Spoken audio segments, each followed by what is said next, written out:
cukuplah untuk kamu perkirakan sebagai balasan daripada Allah. Apabila Allah redha, menjadikan engkau ahli taat, hamba yang taat kepada Allah Subhanahu wa taala. Muslimin muslimat, tuan-puan, kakak adik, anak-anak yang dikasihi semua, alhamdulillah.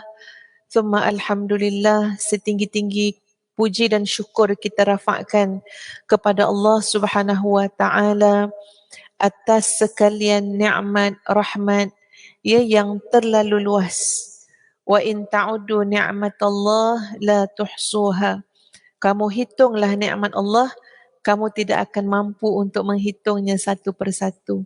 Jadi syukur pada Allah Subhanahu wa taala atas sekalian nikmat, dan bahkan pada pagi ini kita dapat bersama-sama untuk meneruskan pengajian kitab hikam.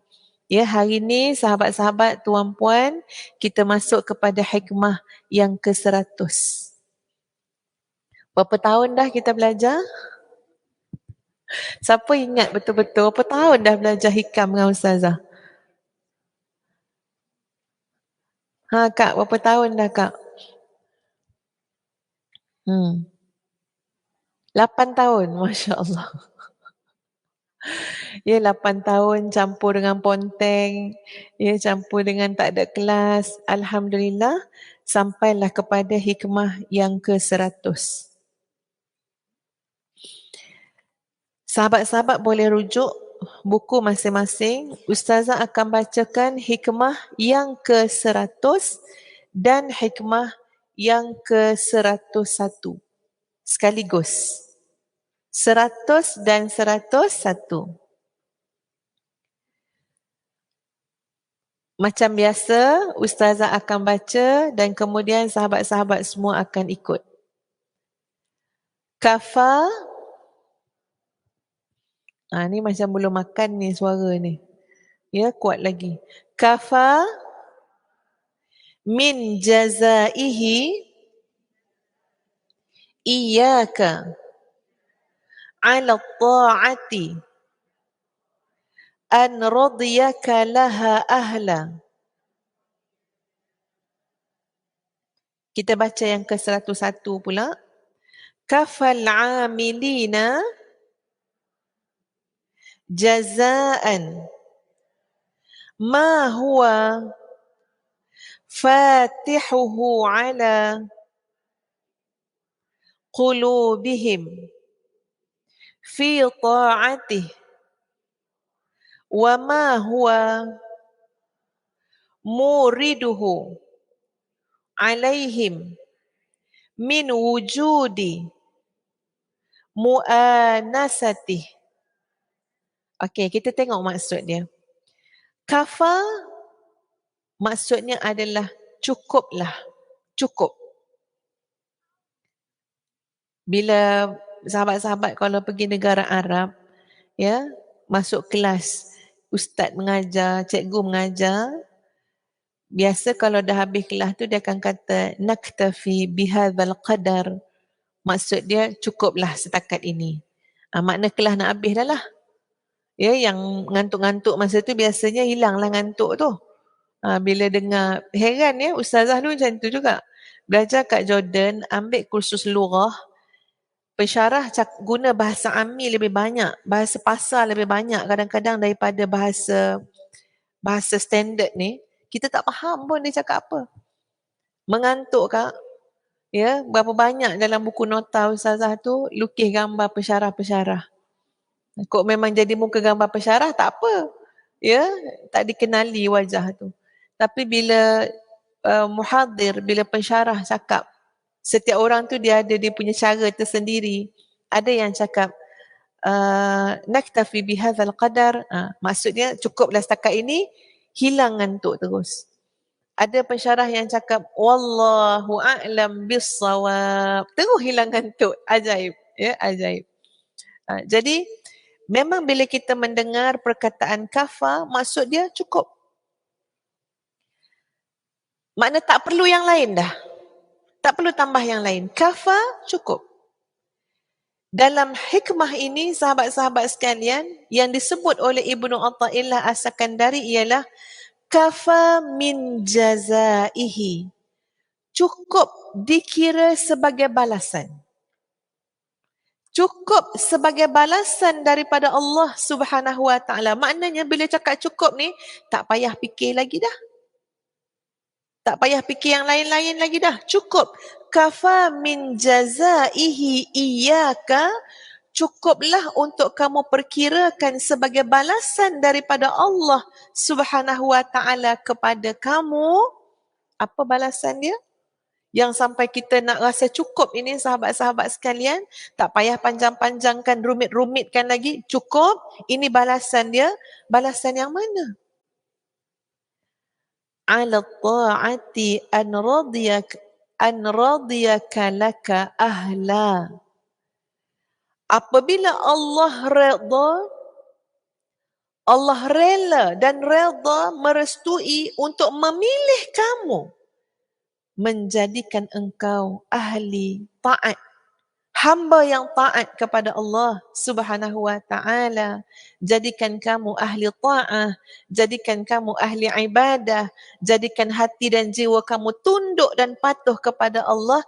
Kafa min jazaihi iyaka. Cukup, ini balasan terbaik Allah bagi pada kamu. Soalnya sahabat-sahabat sekalian, kita tu perkiraan kita lain. Ini memang masalah besar selama-lamanya. Apa dia? Sudut pandang kita dengan sudut pandang yang sebenar pada hakikat yang sebenar selalu tidak senada. Okey, kita nak balasan apa? Pada kita, balasan ni macam-macam. Kalau Allah bagi apa yang kita nak daripada harta dunia, daripada pangkat, daripada semua yang kita doa nak minta pada kehidupan dunia, kemasyhuran dan sebagainya, itu kita perkirakan sebagai balasan daripada Allah kepada kita. Ganjaran Allah kepada kita. Betul tak sahabat-sahabat? Kalau Allah angkat sakit kita ni, kita diberikan sehat dan kita boleh kata, akak tak pernah sakit, saya tak pernah sakit, saya seorang yang sentiasa sehat, cerdas, kita rasa itu ganjaran Allah Subhanahu Wa Taala kepada kita. Kita hanya nak sebatas fikiran kita aja. Betul tak ni tuan-puan? Yang itu kita cepat terasalah, ini balasan Allah kepada kita. Tadi akak ada sedekah RM10, tengok sekarang akak jadi jutawan dah. Ini ganjaran Allah pada akak. Itu timbangan kita, fikiran kita. Kita nak nampak ganjaran Allah Subhanahu Wa Taala selalunya sahabat-sahabat sekalian dalam bentuk yang material, dalam bentuk yang zahir, yang nampak dengan mata kasar kita. Dijulang oleh orang ramai, kemasyhuran, pangkat, jawatan, kuasa, pengaruh, itu kita persangkakan sebagai ganjaran Allah untuk kita. Cuba sahabat-sahabat renung, tengok dalam suratul Fajar.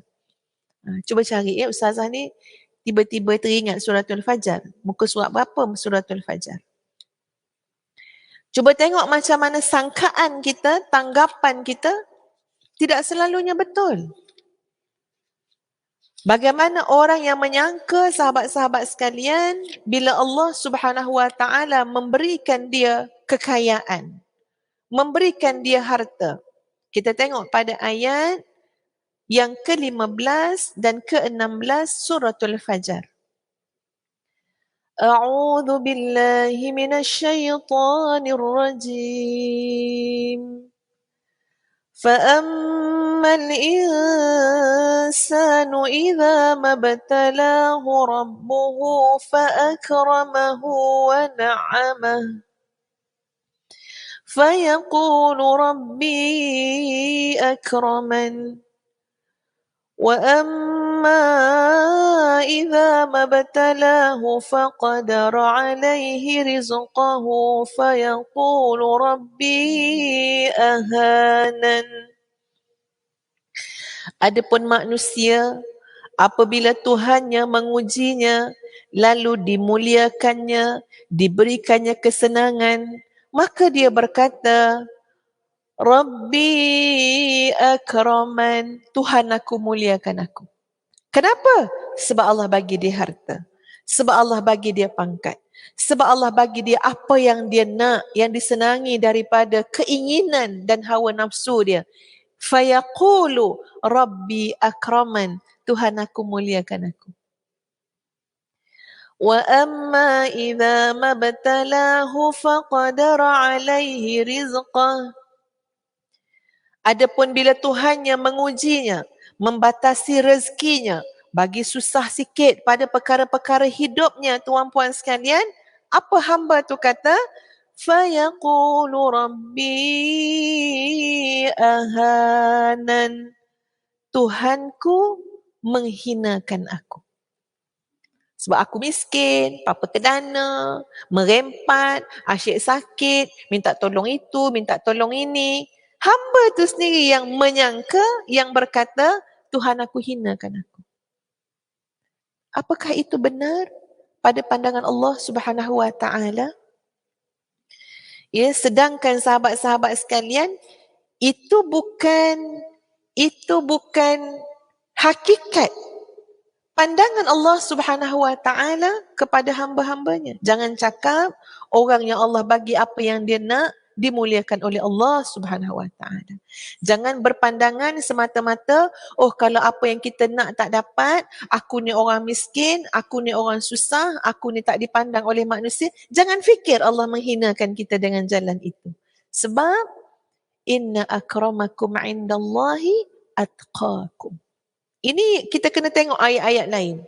Kalau nak cakap soal kemuliaan di sisi Allah Subhanahu Wa Taala, Allah sebut dalam Al-Quran. Inna akramakum indallahi atqakum. Sesungguhnya yang paling mulia di kalangan kamu. Kita hari ni berapa orang dalam dewan ni? Kita tak tahu pun siapa yang paling mulia di kalangan kita. Tapi formulanya mengatakan inna akramakum indallahi atqakum. Yang paling mulia di kalangan kamu adalah yang jiwanya paling takut dan bertakwa dengan Allah Subhanahu Wa Taala. Paling takwa. Nak buat apa, nak cakap apa, nak fikir apa, nak bagaimana, nak tengok apa, nak dengar apa, nak rasa apa, semuanya dengan landasan ketakwaan kepada Allah Subhanahu Wa Taala. Allah tak berkenan ni aku buat macam ni. Tinggal. Kenapa? Takwa. Allah tak suka ni aku pandang ni. Tinggal. Kenapa? Takwa Allah. Takwa kepada Allah. Allah tak berkenan ni aku fikir macam ni. Kenapa tinggalkan fikiran tu cepat-cepat? A'udzubillahi minasyaitanirrajim. Kerana takwa kepada Allah Subhanahu Wa Taala. Itu yang paling mulia. Bukan diukur pada apa yang kita nak, pada apa yang kita ada secara zahir. Apa yang Ustazah bentangkan ini sahabat-sahabat sekalian, sebab nak bagi tahu kenapa kita kadang-kadang merana, kenapa kita kadang-kadang menderita, sebab bacaan, fikiran dan tanggapan kita tidak sama dengan Al-Quranul Karim. Tak sama. Al-Quran ni nak meluruskan jalan hidup kita. Al-Quran dan sunnah Rasulullah sallallahu alaihi wasallam. Kalau tak, dia tak lurus. Hati bila tak lurus, terkucil, sakit. Betul tak tuan-puan? Kalau jalan elok-elok, sakit tak? Tak. Ihdinas siratal mustaqim. Jalan lurus, elok, tak sakit. Yang jadi sakit, terpeleot sana, terkucil sana, melecet sini. Ya, apa lagi nak cakap ayat dia? Kena kat kita dah tua-tua ni tuan-puan, salah sikit je terkucil kaki tu, kakak ustazah yang arwah tu, dia pernah sikit je nak melangkah, tersalah kaki dia dekat dia punya buku lali tu, 2 bulan hospital bagi cuti. Sebab hospital mengiktiraf. Walaupun bunyi dia macam bukannya jatuh tuan-puan. Terpeleot. Itu yang senang. Ya, terpeleot. Tapi sebab usia dah 50, terpeleot orang 50 tak sama macam adik kecil ni terpeleot. 50 terpeleot, kena pula memang dah menopause, tulang tu habis ya. Maknanya pemulihan tu doktor bagi 2 bulan. 2 bulan cuti. Kita kata apa sampai 2 bulan? Doktor tahulah dia tengok dalam tu jadi apa. Masya Allah, subhanallah. Yang kita jadi tak sedap hati, terluka, menderita dan segala macam ni, ini kerana jalan kita tidak lurus. Kenapa jalan tak lurus? Bacaan fikiran kita tak lurus. Pandangan kita tidak lurus. Kita nak pandang ikut cara kita. Belum tentu lurus. Tapi ikut Al-Quranul Karim, sunnah Nabi SAW, hadis Nabi SAW, lurus. Allah tidak menghinakan aku. Mana kita tahu dalam Al-Quran sebut. Allah tidak menghinakan aku dengan kesusahan ini. Allah tidak menghinakan aku dengan ujian ini. Allah bukan bertujuan untuk menjatuhkan aku dengan ujian ini. Orang lain mungkin cakap lain. Orang lain mungkin cakap, tengok kakak kamu. Tengok kakak kamu, apa yang dia ada, itu orang lain cakap. Itu manusia cakap. Apa yang dia ada, harta dia tak ada, tanah dia tak ada. Tengok adik dia orang kaya. Itu cakap manusia, tuan-puan. Belum tentu sama dengan pandangan Allah Subhanahu Wa Taala. Jadi ini penting, kita nak betulkan pemikiran kita, hati kita sejajar dengan Al-Quranul Karim. Sebab bila sejajar dengan pandangan Al-Quran, lurus. Hati tak sakit kak? Ya lurus. Oh, inna akramakum indallahi atqakum. Yang paling mulia adalah yang paling bertakwa. So lurus, hati kita tak sakit. Dan inilah bila kita rujuk kepada hikmah tadi, nak meluruskan kita punya pemikiran, kita punya tanggapan. Sekarang hikmah ini bercakap tentang ganjaran daripada Allah. Balasan daripada Allah. Jangan salah faham. Ya, tak nampak pun ganjaran dia atas segala kebaikan yang kita buat. Saya dah berkorban macam-macam sebagai seorang ibu. Saya dah berkorban sebagai seorang isteri. Saya dah berkorban sebagai seorang suami. Apa yang saya dapat? Nah ini ya, manusia selalu tanya. Kalau tak tanya kok mulut pun, hati kita bertanya. Betul tak tuan-puan? Ustazah cakap ni jujur daripada diri ustazah. Kalaupun tuan-puan tak ngaku, ustazah ngaku. Itulah yang Ustaz selalu tanya kat hati, apa dia? Apa yang aku dapat ni? Berbaloi ke semua yang aku buat ni? Berbaloi ke pengorbanan ni? Apa yang aku dapat? Apa yang aku dapat untuk tengok orang lain seronok, orang lain bahagia? Apa yang aku dapat? Itu soalan ustazah pada diri ustazah sendiri, tuan-puan. Jujur saya cakap. Selalu datang soalan tu. Aku dapat apa? Tapi jawapan dia, kalau kita bagi jawapan hanya sebatas nafsu kita, sakit. Kau tak dapat apa pun. Kau cuma tengok orang lain seronok. Kau cuma tengok orang lain bahagia. Kau cuma tengok orang lain dapat macam-macam. Kau apa dia? Menangis, menderita. Ni contohlah. Kau tak dapat apa. Kau sakit, kau ini. Siapa layan jawapan ni, merana hidup dia. Merana. Setuju tak tuan-puan? Tapi tengok macam mana Allah sebut, macam mana bahkan yang dijelaskan oleh Ibnu Athaillah As-Sakandari, kamu nak tengok balasan ke? Kamu nak tengok ganjaran ke? Kafa min jazaihi iyyaka ala ta'ati an radiya laka ahla. Cukuplah yang dikatakan ganjaran dan balasan daripada Allah kepada kamu bila Allah pilih kamu untuk menjadi ahli taat dan ahli ibadah. Ini ganjaran dia. Masya Allah, subhanallah. Bukankah Allah telah pilih hati kamu untuk ingat kepada dia? Bukankah Allah telah pilih kamu untuk bangun malam mengadu dengan dia? Bukankah Allah telah bagi kamu rasa khusyuk dalam salat kamu?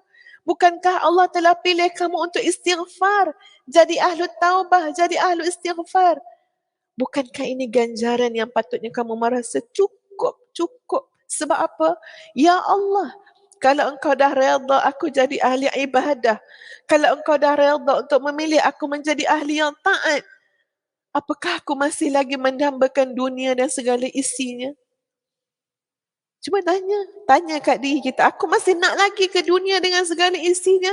Sedangkan Allah redha nak pilih aku jadi ahli taat, nak jadi ahli ibadah.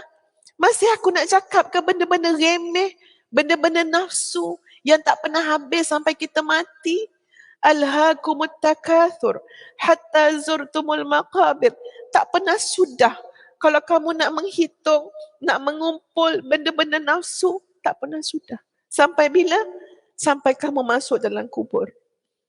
Ini soalan kita dan kita jawab. Macam mana nak jawab? Dengan panduan Al-Quran. Dengan pandangan-pandangan para ulama. Kamu tak rasa cukupkah? Allah pilih dahi kamu sujud pada Allah dengan tulus ikhlas. Kamu tak rasa cukupkah? Allah bagi kamu kekuatan 2:30 pagi, 3 pagi, 3:30 pagi. Rasa asyik membaca ayat-ayat suci Al-Quranul Karim. Biarlah orang lain buat apa, biar. Kamu 3 pagi, 3:30 pagi, Allah pilih lisan kamu untuk membaca kalam Allah. Tak cukup untuk kamu? Ini bukan ganjarankah bagi pandangan kamu? Ini bukan balasankah bagi pandangan kamu? Itu nak kena pujuk hati kita, sahabat-sahabat. Kalau tak, kita salah faham. Bila kita salah faham dengan Allah Subhanahu Wa Taala, sakitnya amat sakit. Bukan sebab orang lukakan kita. Kita salah faham dengan takdir Allah Subhanahu Wa Taala. Kita salah faham dengan pilihan Allah untuk kita hamba dia. Kita salah faham. Salah faham sangat sakit. Sangat rasa terluka. Sangat menderita. Jadi bila kita baca, sahabat-sahabat, hikmah yang ke-100 ni, Allahu Akbar. Beristighfar kita bila baca kan. Astaghfirullahalazim. Betul-betul hati aku ni busuk. Sebenarnya hati kita busuk. Hati busuk ni lah yang sakit sebenarnya. Ya, sebab tu bila kita dengar tazkirah, kita dengar ilmu, ia ubat untuk hati yang sakit tadi, kita rasa lega, kita rasa tenang. Sebenarnya kamu tamak, kamu busuk hati, kamu salah sangka dengan Allah, kamu buruk sangka dengan Allah. Allah sedang memberikan kepada kamu ganjaran, balasan. Apa dia? Kamu dipilih untuk taat. Sahabat-sahabat yang datang majlis hari ni ataupun dengar secara Facebook Live ke, percayalah. Allah pilih kita untuk dengar. Allah pilih kita untuk menjadi hamba Allah yang boleh memberikan masa dia untuk apa? Untuk mendekatkan diri kepada Allah Subhanahu Wa Taala. Apakah tidak cukup? Apakah tidak cukup? Apakah kita rasa, tak apalah ya Allah, aku tak naklah ganjaran menjadi ahli ta'ah tu. Aku tak naklah ganjaran menjadi ahli ibadah tu. Aku nak apa yang aku nak. Berani tak cakap macam tu? Sila tanya diri kita, sahabat-sahabat. Berani tak kita cakap dengan Allah, ya Allah, aku tak nak ganjaran ahli ta'at ini. Aku tak nak ganjaran engkau redha untuk memilih aku menjadi ahli ibadah ini. Aku tak nak ganjaran engkau pilih aku siang dan malam untuk mentaati engkau. Aku tetap nak apa yang aku nak. Berani kita cakap macam tu? Tak berani. Yang kita nak belum tentu baik untuk diri kita, sahabat-sahabat semua. Belum tentu baik. Oh, saya nak ganjaran berupa harta juga. Saya nak ganjaran berupa projek juga. Saya nak ganjaran berupa pangkat juga. Berani kita cakap ini lebih baik daripada ganjaran yang Allah beri berupa ketaatan? Pasti orang yang ada ilmu dan ada iman dalam hati tidak berani. Itu bukan ganti dengan ketaatan kepada Allah Subhanahu Wa Taala. Jadi sahabat-sahabat muslimin muslimat, boleh tak kita cakap astaghfirullahalazim dan alhamdulillah sekarang, ya, dalam hati masing-masing. Pertama apa dia? Astaghfirullahalazim. Inilah dosa yang kita selalu tak sengaja buat. Inilah dosa yang kita tak nampak kita buat dosa ni, sahabat-sahabat semua. Kita tak nampak dosa yang kita buat. Apa dia? Aku tidak mensyukuri nikmat Allah. Aku tak menghargai apa yang Allah bagi kepada aku. Inilah dosa yang kita buat, yang tak nampak, sahabat-sahabat sekalian. Aku salah sangka dengan Allah Subhanahu Wa Taala. Aku tak sabar melalui apa yang Allah restu, redha untuk aku. Aku tak sabar. Astaghfirullahalazim. Astaghfirullahalazim. Kemudian kalau kita tengok lanjutan, sebab tu saya gabungkan 101 dengan 100 ini. Kita tengok pada yang 101. كفى العاملين جزاء ما هو فاتحه على قلوبهم في طاعته وما هو مورده عليهم من وجود مؤانسته. Cukuplah sebagai pembalasan Allah pada orang-orang yang beramal ketika mana Allah bukakan hatinya lalu meletakkan kegemaran dan keseronokan dalam hatinya adalah untuk mentaati Allah. Dan apa yang Allah berikan berupa kesenangan berzikir, kenikmatan berkhalwah, menyendiri dengan Allah Subhanahu wa taala. Allahu akbar. Kita ni memang salah sangka dan salah faham. Betul Kak Kita rasa seronoknya ramai-ramai. Duduk di tengah-tengah, ribuan orang memuji dan memuja kita. Itu seronok. Itu pada kita. Ni seronok ni bila orang tergila-gila kat kita. Seronok. Itu sangkaan kita. Seronok ni bila macam-macam lah yang seronok. Seronok dapat pergi holiday lah, seronok dengan keluarga. Ya, Ustaz tidak menafikan itu juga salah satu bentuk kebahagiaan dan keseronokan. Tapi kita ingat sesuatu yang tidak terkandung di dalamnya zikrullah, maka semua itu binasa. Seronok-seronok apa pun tapi tidak ada di dalamnya zikrullah, bahkan maksiat kepada Allah Subhanahu wa taala, maka semua itu terbatal, binasa. Mungkin pada satu tahap dalam hidup ya sahabat-sahabat, kita tengok macam mana perjalanan hidup manusia kan. Ya, kita diberikan ruang untuk rasa seronok dengan anak-anak, dengan keluarga kan, dengan kerjaya, betul kan? Maknanya ni masa anak kecil-kecil kan, seronoklah dengan anak kecil-kecil. Berapa ramai mak ayah yang cakap kalau boleh tak nak bagi anak ni besar. Kan? Pernah tak cakap macam tu? Saya pernah cakap macam tu. Kalau ikutkan hati tak nak bagi anak ni besar. Seronok main dengan budak-budak. Tapi ini adalah sunnatullah dalam hidup. Anak kita membesar. Bila membesar, dia berkeluarga. Dia akan ada rumah dia sendiri, ada kehidupan dia sendiri. Cuba tengok orang tua-tua kat kampung-kampung tu sudahnya tinggal berapa orang? Seorang.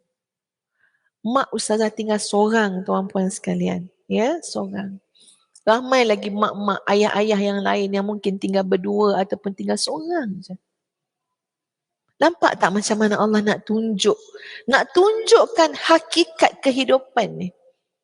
Macam mana kamu seronok pun dengan keluarga kamu, dengan anak pinak kamu, mereka akan ada kehidupan mereka sendiri. Akhirnya kamu akan bersendirian. Tu belum cerita dalam kubur lagi. Kalau masuk satu rombongan, kalau betul sayangkan saya, kata YB, mana-mana parlimen contohnya kan, ya, maka kalau saya masuk kubur, masuk ramai-ramai. Siapa dia nak? Seorang dalam kubur. Cakap kat suami, cakap kat isteri, sayang macam mana sayang pun, mati salah seorang, yang mati je lah masuk dalam kubur.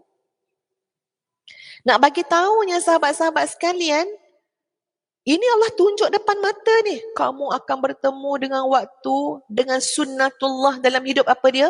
Kamu tidak akan sentiasa berpasangan. Kamu takkan sentiasa ditemani orang. Betul tak tuan-puan? Kamu akan sendiri. Boleh jadi pasangan kamu meninggal dunia. Boleh jadi anak-anak kamu pergi jauh kerana mencari rezeki dan belajar.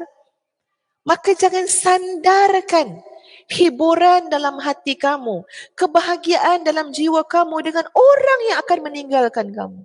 Jangan. Nanti sakit. Nanti pedih. Sebaliknya, tengok macam mana kata hikmah ini. Allah balas kepada orang-orang yang beramal.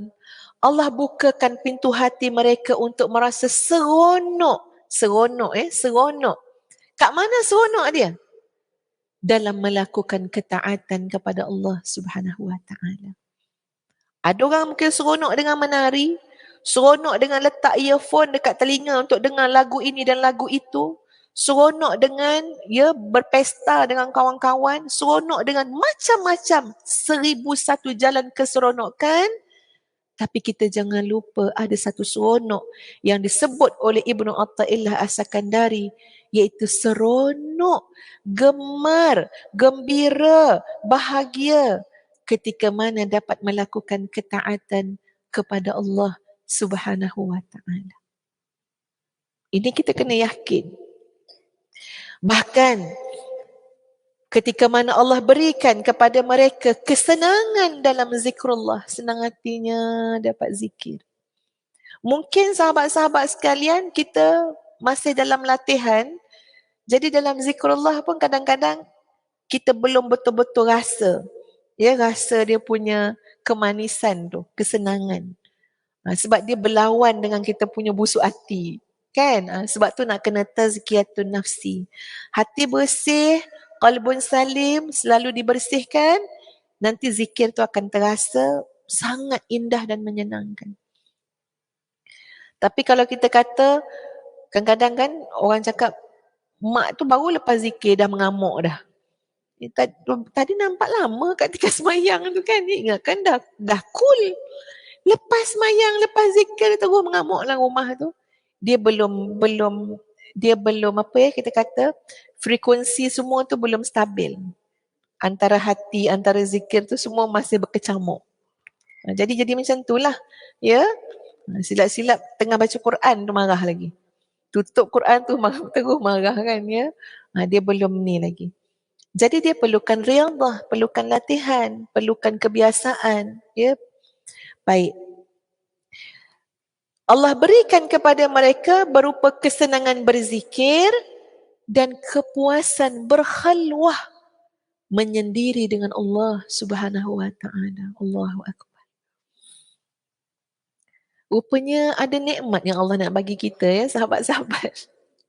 Yang kita macam kita mungkin belum bersedia tapi Allah nak bagi dah. Apa dia? Aku nak bagi engkau nikmat kepuasan berkhalwah menyendiri dengan Allah Subhanahu wa taala. Tapi kita punya nafsu ni tak sedia. Tak nak yang tu lah. Kita masih lagi nak manusia ni, nak makhluk ni. Sakit. Padahal kalau kita bersangka baik dengan Allah Subhanahu wa taala, Allah nak berikan kita nikmat. Apa dia? Kepuasan menyendiri dengan Allah Subhanahu wa taala, berkhalwah dengan Allah. Sahabat-sahabat, Ustaz, hari ni apa ya? Khamis kan? Ustazah hari Isnin sampai Rabu, Ustazah duduk tepi pantai. Orang cakap, ikutlah orang nak cakap honeymoon ke apa. Sebenarnya bukan honeymoon. Kita dah penat kan? Ya, Syawal ni Ustazah macam ada banyak masa free sikit. Jadi ambil masa. Ini bukan cerita honeymoon ya tuan-puan bila kita dengan suami pergi mana-mana. Sebenarnya untuk usia macam kita ni, kita nak betulkan kita punya landasan hidup. Ini bukan cerita honeymoon. Ya. Ini dah umur dekat nak 50. Ustazah dah 47. Ustaz dah 50. Masya Allah. Benda yang lebih besar daripada bukan semata-mata untuk memperbaiki hubungan, ya, keluarga, suami isteri dan sebagainya. Tapi yang lebih besar apa dia? Kemana hala tuju kita besok ni? Jangan sampai suami ke syurga, isteri ke neraka. Wal-iyazubillah. Atau sebaliknya.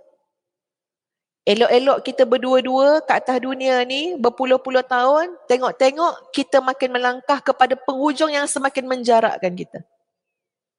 Yang sangat jarak. Apa dia? Kalau seorang dihumban dalam neraka, wal-iyazubillah, seorang lagi penghuni syurga. Jadi nak diluruskan balik ni semua ni. Maknanya apa dia? Kita bercakap jujur, kita muhasabah diri. Dan apa yang Ustazah rasa tuan-puan, ya, nak bagi tahunya, katalah kita ambil, kita muhasabah diri, tengok laut tu kan, pukul 5 pagi, 5:30 pagi. Ya Allah, tak tahu nak cakap macam mana. Kita terasa, ini apa yang saya terasa lah 2-3 hari lepas kan, pandang kat laut tu, kita sebut, kita kata inilah yang kita sembah, yang kita nak cintai ni siapa dia? Allah yang menciptakan laut yang seluas-luas tu.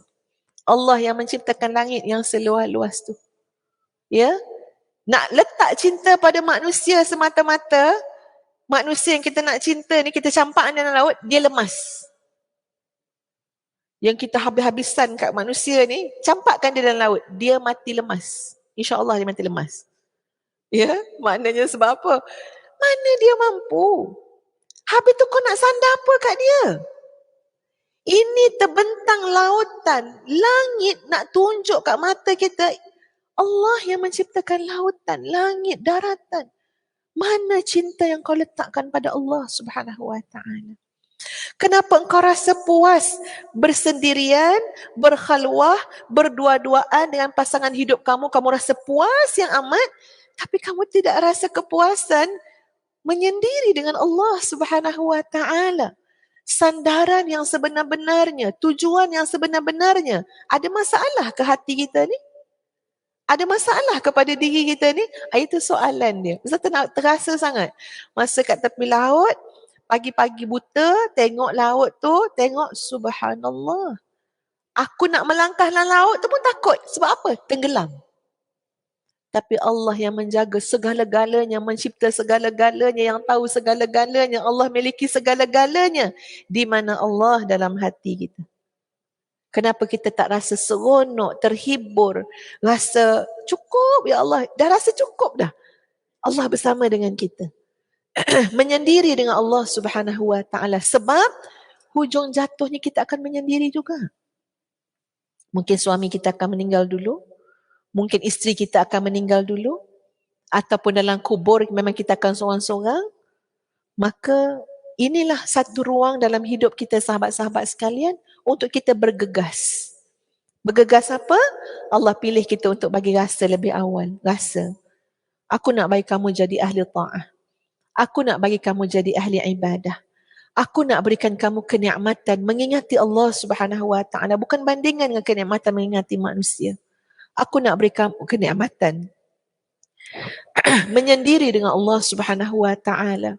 1 jam, 2 jam, 3 jam, kamu membaca ayat-ayat suci Al-Quranul Karim, kamu salat, kamu sujud, kamu rokok.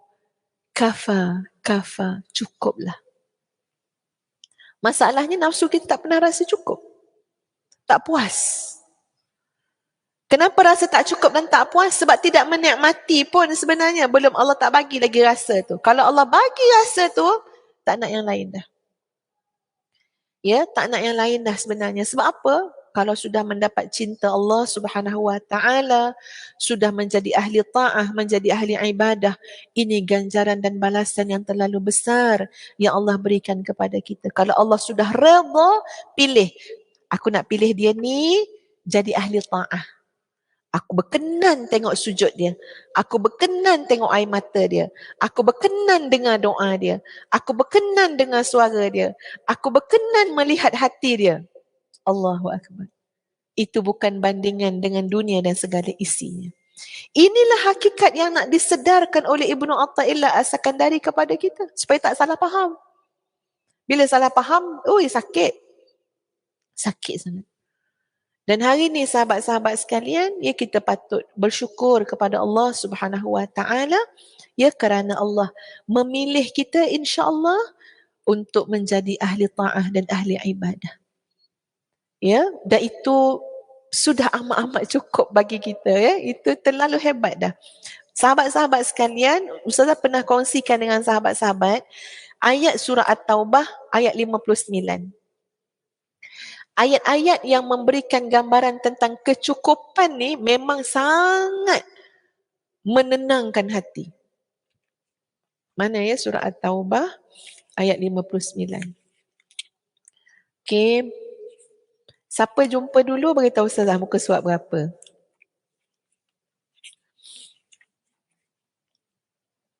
Baik. Muka surat 196. Kalau dalam mushaf yang ni lah ya, Usmani ni 196.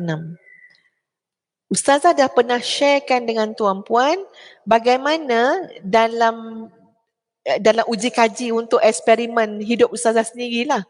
Bagaimana dahsyatnya ayat ini menyuntik rasa ketenangan. Surah At-Taubah ayat 59.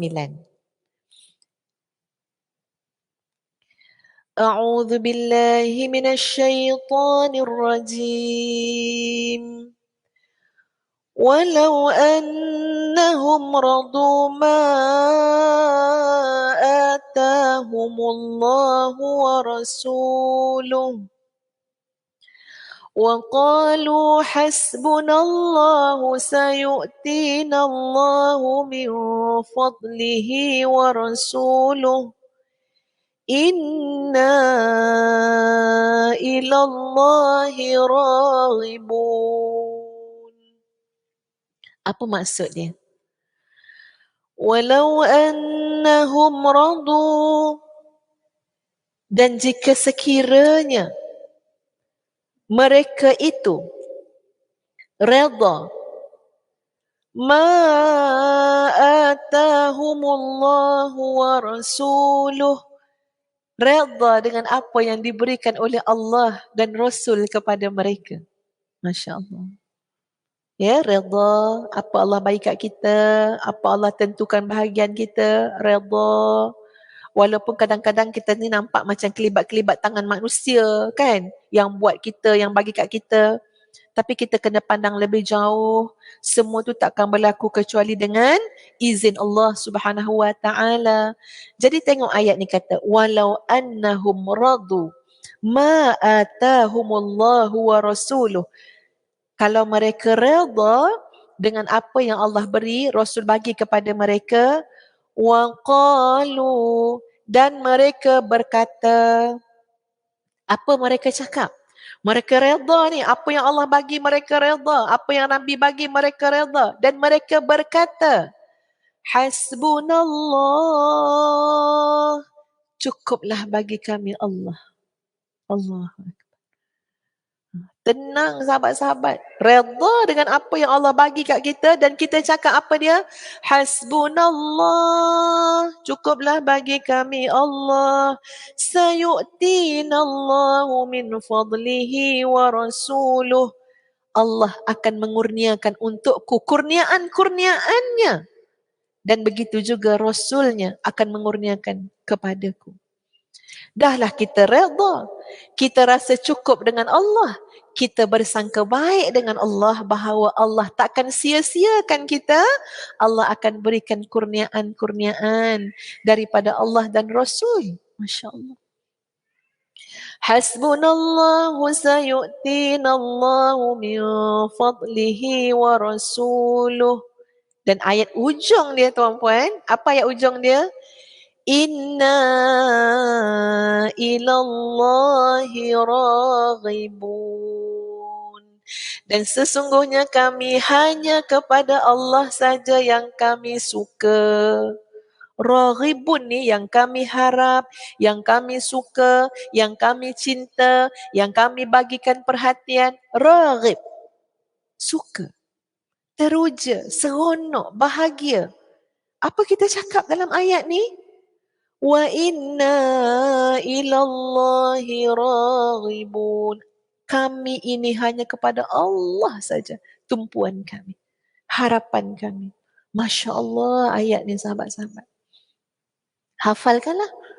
Kalau tak hafal daripada walau annahum radu pun hafalkan. Hasbunallah sayu'tinallahu min fadlihi wa rasuluh. Inna ilallahi raghibun. Ulang. Sampai kita tahu dan yakin Allah takkan sia-siakan kita. Cukuplah Allah bagi kita. Allah akan limpahi kita dengan kurniaan demi kurniaan demi kurniaan daripada Allah dan Rasul. Dan hati kita ini hanya terarah kepada Allah Subhanahu wa ta'ala. Ini nikmat yang Allah nak bagi kita tuan-puan sekalian. Ganjaran besar ni tak akan dapat disamakan dengan ikutlah ya. Orang ada 10 bilion harta ke, tak melecai liur pun kita, tak meleleh liur pun kita. Sebab kita dah faham, kita belajar. Ganjaran yang amat besar adalah ketika mana Allah memilih kita untuk apa dia? Mentaati Allah dengan seikhlas-ikhlasnya. Ubudiyah kepada Allah Subhanahu wa ta'ala. Ustazah bacakan ada kata-kata daripada sebahagian ulama. Laisa fid dunya waqtun yushbihu na'ima ahlil jannah illa ma yajiduhu ahlut tamalluqi fi qulubihim bil laili min halawatil munajah. Ini kata orang-orang alim, kata ahli-ahli tasawuf yang dah melalui kehidupan dan ada pengalaman, ada ilmu. Apa mereka cakap? Laisa fid dunya. Tidak ada di dunia ini waktun, satu saat, yushbihu na'ima ahlil jannah, yang hampir-hampir dapat menyerupai nikmat ahli syurga. Ya, maknanya kalau kita nak tengok macam mana yang boleh rasa macam nampak adalah sikit-sikit nak sampai kepada nikmat ahli syurga tu, maka kata ulama, illa ma yajiduhu ahlut tamalluqi fi qulubihim, kecuali kemanisan munajat yang dirasai oleh hati golongan yang suka bermanja-manja dengan Tuhannya melalui ibadat mereka, doa mereka dan munajat mereka pada waktu malam. Masya Allah. Dalam kitab ni, at-tamalluq ini maksud dia manja. Ya, bermanja-manja dengan Allah Subhanahu wa taala. Kan? Seronok tak manja-manja ni? Seronok tak? Orang yang manja tu mungkin seronok. Orang yang kena layan manja kita tu menyampah lah. Ya? Okey, sebut pasal manja. Ustazah tak tahulah apa hikmah dia tuan-puan. Kita mungkin tak kenal sangat diri kita kan, ya? Tapi ayah Ustazah, arwah abah, selalu ulang-ulang ayat ni. Ustazah pun tak kenal sangat diri kita kan, macam kita pun tak perasan sangat. Tapi abah kita yang cakap. Antara benda yang dia sebut pada menantu dia, dulu ya masa mula-mula kahwin, Ustazah dah tua pun dia sebut lagi ya, dengan menantu dia kata apa? Ini adalah anak abah yang paling manja. Kita pun tak faham apa salah abah cakap macam tu. Kita rasa kita tak manja pun kan. Tapi ni abah kita yang kenal kita daripada lahir kan. Ini adalah anak abah yang paling manja. Maksud dia apa? Kau pandai-pandailah uruskan dia ni. Ini anak abah yang paling manja. Benda tu diulang-ulang sampai kemudian Ustaz dengar kakak Ustaz pun cakap benda yang sama. Ya, maknanya apa dia? Diberikan perhatian kenapa? Kena pandai urus dia. Dia ni yang paling manja. Ustazah selalu macam, kenapa abah selalu ulang macam tu? Apa yang manjanya? Ya. Tapi sahabat-sahabat, sampai masa dia, Ustazah berfikir, kenapa abah selalu cakap macam tu? Pertama, untuk Ustazah ambil ya, pengajaran. Pertama, jangan sampai manja menjadikan kita ini tidak cekal hati. Jangan sampai manja menjadikan kita bergantung dengan makhluk. Itu cabaran untuk Ustazah. Jangan sampai manja itu difahami dengan maksud yang sangat negatif. Kita ni mungkin ada sifat kebergantungan tanpa kita sedar hati kita dengan orang, dengan makhluk, dengan manusia, dengan pasangan hidup, dengan anak. Mungkin. Itu abah kita punya bacaan pada anak dia. Jadi Ustazah fight benda tu. Cabaran dia apa dia? Kamu jangan sekarang kamu nak fikir bermanja-manja dengan manusia. Bermanja-manja dengan makhluk. Tapi biar at-tamalluq fi qulubihim. Kamu bermanja dengan Allah Subhanahu wa taala. Kamu merengek dengan Allah, kamu mengadu dengan Allah, kamu bermunajat dengan Allah. Apa-apa hal cari Allah, apa-apa hal semuanya Allah. Kamu jadikan manja yang ayah kamu sebut dulu. Mungkin dalam konteks antara sesama manusia, tapi sudah sampai tahap tak payahlah fikir yang macam tu. Tapi bermanja dengan Allah Subhanahu wa taala. Ya, kena cekal hati, kena kuat semangat, kena kuat jiwa. Kamu cari keseronokan pada berkhalwat dengan Allah Subhanahu wa taala, memuji Allah. Sebab nanti kamu akan duduk kubur seorang-seorang. Kamu ingatlah nanti kamu akan duduk kubur seorang-seorang. Ya, biar daripada sekarang bina hubungan dengan Allah Subhanahu wa taala. Ya, jadilah hamba yang manja. Manja dengan siapa? Manja dengan Allah Subhanahu wa taala. Ada kematangan, ada kekuatan, ada kecekalan, ada semangat yang luar biasa. Itu semua Allah akan berikan hasil daripada bermanja dengan Allah. Manja dengan orang menyampah. Betul tak? Ya, dah tua-tua, gigi pun gigi palsu, kau nak manja lagi. Itu kalau cakap bahasa tak senonohnya lah kan. Buruk rupa dia tuan-puan sekalian. Berkedut-kedut nak manja lagi. Buruk, orang nampak buruk. Tapi bermanja dengan Allah Subhanahu Wa Taala tak ada buruknya tuan-puan. Lagi kita tak bergigi, lagi kita terbaring terlantar, bermanja dengan Allah. Allahu Akbar. Allah tatang kita, Allah terima kita. Kita ngaku aku ni ya Allah, nak bangun pun tak boleh. Tengok orang manja kan ya. Orang manja macam mana? Kan kita bagi tangan, angkat bang, tak boleh nak manja-manja nak bangun ni. Nampak tak orang manja tu, ngada-ngada? Kita dengan Allah Subhanahu Wa Taala, ya Allah aku ni lemah, kuatkanlah aku. Tengok kita bermanja dengan Allah. Aku ni tak reti apa, ya Allah, tolonglah aku. Silakan, silakan. Allah suka. Allah sayang. Ya, dan kata sebahagian ulama tadi, inilah nikmat yang sangat hebat. Kalau kamu nak fikir macam mana nikmat syurga tu, nikmat ahli syurga tu rasa macam mana, memang takkan ada lah nak dibandingkan dengan dunia. Tapi kok adalah sikit-sikit dekat-dekat nak sampai contohnya, maka engkau kena faham macam mana nikmatnya, kemanisan yang seorang hamba Allah bermanja-manja dengan Allah Subhanahu Wa Taala, menerusi munajat dia, doa dia, qiyamul lail dia, hubungan dia dengan Allah Subhanahu Wa Taala, itulah nikmat yang sebenar. Letak dalam fikiran kita tuan-puan, tukar semua ni. Kalau tak kita sakit.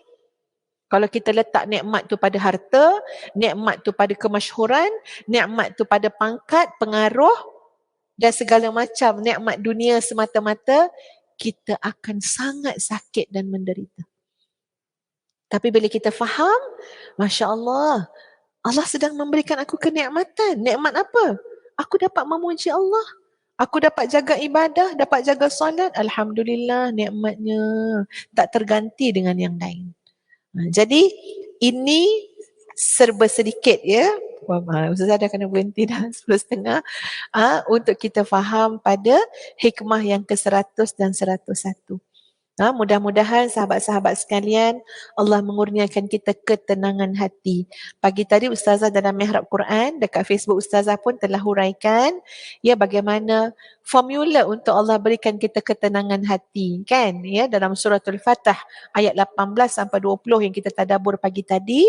Yang tak berkesempatan sila rujuk ya, insya-Allah. Kalau dalam Mihrab Quran tu memang nak sama-sama bawa diri kita masing-masing menuju Allah Subhanahu Wa Taala dengan pandangan yang tepat, insya-Allah, dengan merujuk kepada Al-Quran dan juga hadis ataupun sunnah Nabi sallallahu alaihi wasallam dan pandangan para ulama yang muktabar.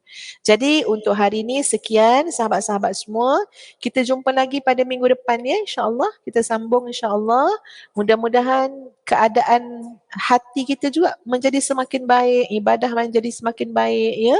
Hubungan dengan Allah semakin kuat, dosa kita diampunkan oleh Allah Subhanahu Wa Taala, dan Allah mengisi dalam hati kita kecintaan yang sebenar, iaitu kecintaan kepada Allah Subhanahu Wa Taala.